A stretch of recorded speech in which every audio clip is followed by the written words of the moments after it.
Et salut la compagnie. Donc on va de suite commencer par une petite remise à zéro, enfin une petite remise à zéro, non on va pas dire ça. Je m'excuse tout à fait là pour le... Tout à fait, mais pourquoi je dis tout à fait moi je m'excuse pour le retard de la vidéo. Parce que bon, mais pour ceux qui me suivent un peu sur Facebook et tout, ils l'ont vu, mais bon. Donc j'ai l'ordinateur qui est tombé en panne. En fait, j'ai eu l'alimentation de l'ordinateur qui a lâché. Et du coup, gros retard.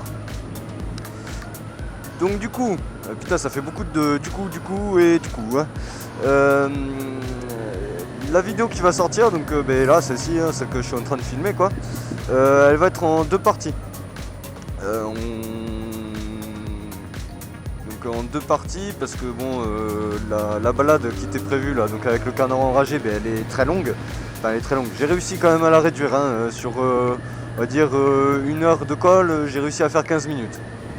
Je veux dire, c'est quand même pas mal. Mais bon, ça fait quand même long, donc du coup, je vais faire deux vidéos. Et du coup, qu'est-ce qui va être en première partie de la vidéo? En fait, c'est tout simplement un délire sur Facebook. C'est la patronne en fait du croc bike. C'est une sorte de snack.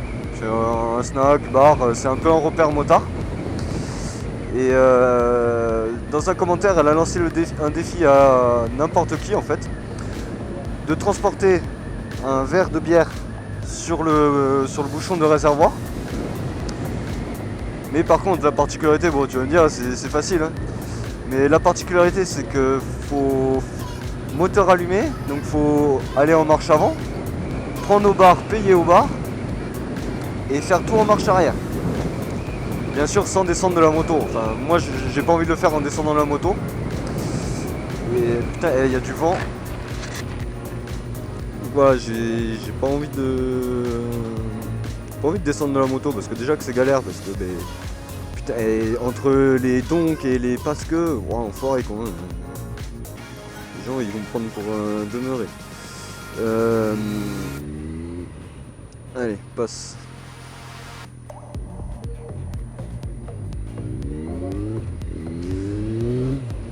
Donc je disais que oui, donc faut transporter le verre. Donc faut aller le chercher. Putain, mais c'est quoi ce bordel?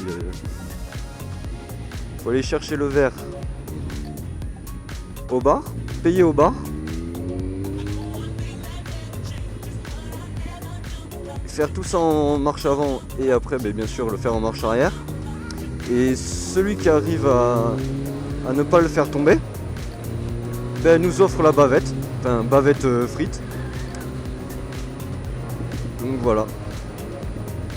Merci monsieur. Ah oui, pour ceux qui ont vu déjà un peu ma moto dans les premières vidéos et tout, vous avez vu là, il y a un truc qui manque là. En fait, j'ai changé le guidon, j'ai mis des guidons bracelets. Alors il y a beaucoup de gens qui m'ont dit ouais, le fais pas et tout, tu vas voir, ça va pas être confortable et tout. D'un côté, vous avez raison, c'est vrai que c'est pas confortable. Quand je suis à l'arrêt, quand je roule en ville, en gros, je sens pas ces trois doigts là, au bout d'un quart d'heure, je les sens plus. Je les sens plus du tout parce que j'ai un peu les poignets bizarrement foutus. Mais après, dès qu'on est dans les virages et tout, c'est vraiment cool. Dans les virages, c'est vachement plus instinctif.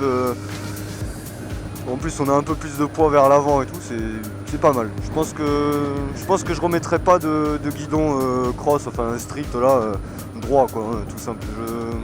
C'est bon, j'ai adopté quoi. Après d'ailleurs, pour ce qui est du sujet du guidon, je remercie Julien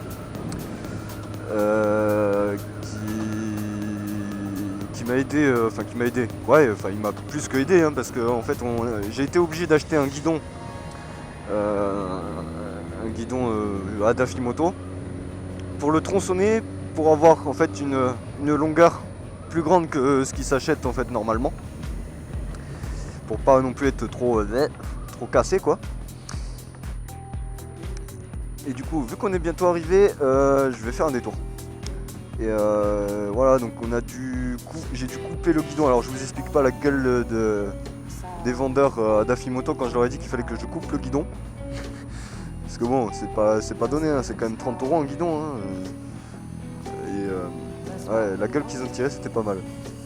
Donc du coup, j'achète le truc et tout. Je coupe, je soude et tout. Fallait usiner parce que bon, les diamètres entre le T et le guidon, c'était pas tout à fait. Il y avait quelques dixièmes. Après, c'était quelques centièmes à régler, quoi. Hein, enfin, à changer un peu. Virage, c'est génial.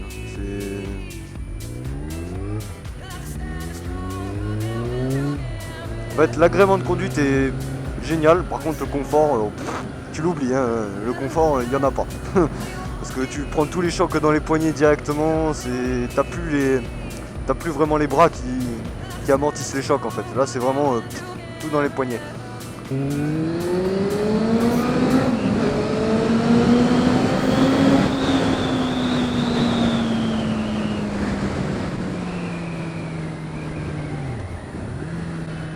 Ouais, je sais, ça fait un peu de bruit, mais bon, c'est pas grave ça, on s'en fout. Ou pas. Bon allez, on va se faire ce petit défi là.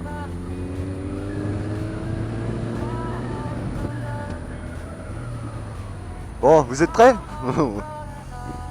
Allez. La chanson d'anniversaire de Christine Bravo s'appelle La Bouteille. Et bonjour. Allô, ça marche ou pas? On m'entend dans un truc? Oui, on t'entend. Je veux pas. Je vais me servir un petit godet pour passer. Alors ouais, je me la raconte. Ouais, je picole. Ouais, c'est bien l'alcool qui m'a dicté mes codes. On m'a dicté le vin. Voilà de la piquette. Sortez les godets, c'est l'heure de faire la fête. Alors ouais, je me la raconte. Ouais, je picole. Ouais, c'est l'alcool qui m'a dicté mes codes. On m'a dicté le vin. Voilà de la piquette. Sortez les godets. J'ai comme une sale haleine quand je bois du rhum vanille. J'ai comme une sale haleine quand je bois du whisky. J'ai comme un gros dégreur même avec des pastilles. J'ai comme un goût d'erreur quand mon verre il est vide. Me demande pas ce qui me pousse à teaser de la bibine. Je suis pas la Marie, je suis qu'une artiste sans avenir. Moi j'ai de la bouteille, appelle-moi vite, c'est à la bac ou d'autres flics. S'ils m'embarquent, je les embrasse, je me les tape, je les embrasse. Y'a comme un goût de vodka, comme un goût de whisky coca, comme un goût d'anthrax pendant l'entracte. Y'a comme un bruit de mignonnette dans mon short, comme un son de bouteille à la porte. Alors ouais, on picole, ouais, on décolle, ouais, c'est bien la toi qui nous a dicté nos codes, ouais. Génération Pigon.